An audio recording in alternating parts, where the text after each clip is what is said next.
এই স্পিকারে মাইক লাগানো যায়, ব্লুটুথ আছে, অক্স আছে, ইউএসবি আছে, ইউএসবি এসডি আছে, আর এটা দিয়ে আউটপুট নেওয়া যায়।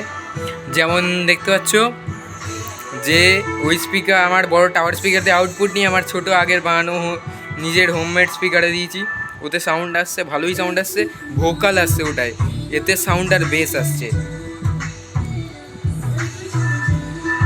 হেভি সাউন্ডটা আসছে, মনে হচ্ছে না থিয়েটার এরকম লাগছে। বুঝতে পারছো কানেক্ট আছে তার, এটা দিয়ে দুটোই একসাথে চালানো যাচ্ছে।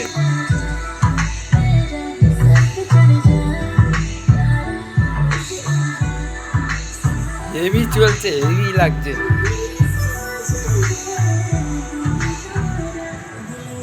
গানটা হেভি লাগছে, যা বেস মারছে মারাত্মক, হেভি জিনিস। একটার থেকে আরেকটা আউটপুট নেওয়া যায়, কিন্তু যেইটায় আউটপুট নেবে সেটা অ্যাম্পলিফায়ার বোর্ড যেন থাকে, এমনি শুধু স্পিকার যেন না, অ্যাম্পলিফায়ার বোর্ডটাও যেন থাকে, না হয় চলবে না।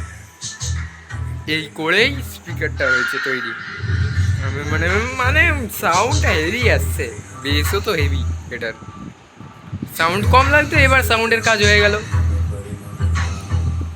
এই যে পাওয়ার পাচ্ছে, অ্যাম্পলিফায়ারটা ডাইরেক্ট কারেন্টে চলে, আমার যেটা বানানো ওই যে ছোটো বাক্স এটা দেখছো ওটা। ঠিক আছে, ঠিক আছে, শেষ, রাখছি।